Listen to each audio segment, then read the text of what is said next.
Brothers and sisters, the Kingdom of Saudi Arabia is in danger. Mohammed bin Salman is seeing the worst failure of his life. You will be surprised to know what just happened.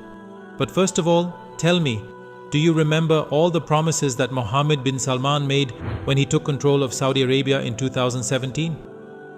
I remember how he planned to modernize and rebrand Saudi Arabia. He presented his Vision 2030, in which he planned to reduce the country's dependency on oil. He wanted to impress the Western superpowers by moving Saudi Arabia away from Islamic traditions. All he wanted to do was push Islam into the background. He wanted concerts, cinemas, and mega entertainment projects everywhere. He literally wanted to tell the world, look at us, we're modern and open now. We're no longer defined by our Islamic heritage. And at the heart of this vision, 2030 was the Line City in Noam. It was a $500 billion project. He wanted to build a 170 kilometers long city through the desert without roads or cars. This was the basis of his vision. He was absolutely ruling like a silent dictator over the kingdom for years now. But we all believe that there is one thing that man plans, and there is one thing that Allah plans. And we know Allah is the best of the planners. Brothers and sisters, MBS's plan of sidelining Islamic values is now facing major failures. His Vision 2030 is already shaking now. It's just 2024 and his dream is crumbling. The line is falling apart.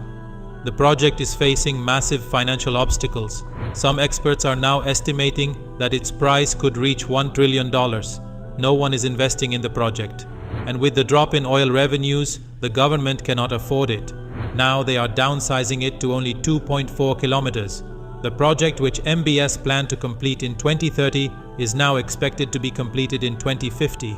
Can you imagine this to be real? Saudi Arabia is one of the richest countries on the earth and is still unable to complete a project due to financial problems.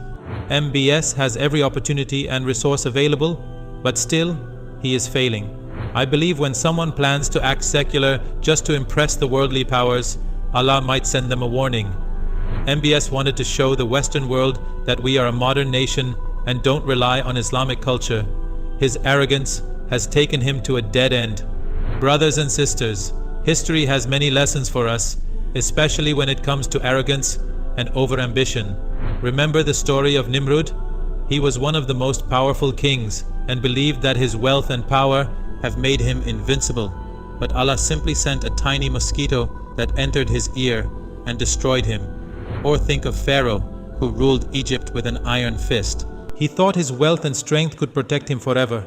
But when Allah willed it, he was drowned in the Red Sea.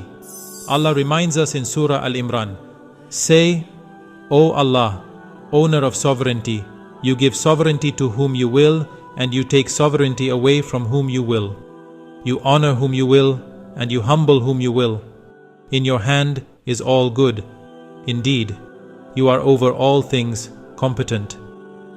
Brothers and sisters, MBS's ambitions with Vision 2030 and the line are no different.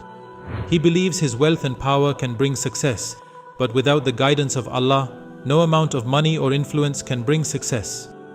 Allah reminds us in the Quran, and do not walk upon the earth exultantly.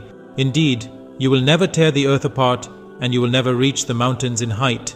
Saudi Arabia's Vision 2030 has strayed far from the Islamic values that the kingdom was built upon, and we are already seeing the consequences. As Muslims, we need to remember that it's not wealth or power that brings success, but our connection to Allah. The Prophet Muhammad, peace be upon him, told us, whoever is humble for the sake of Allah, Allah will raise him in status, and whoever is arrogant, Allah will bring him down. We are seeing this unfold before our eyes. Brothers and sisters, ambition and progress are good, but when they come at the cost of our faith, they are bound to fail. Let's not get carried away by worldly success and forget our ultimate purpose. Please share this video with as many people as you can and help us spread this message. Subscribe to my channel if you haven't already. See you in the next video.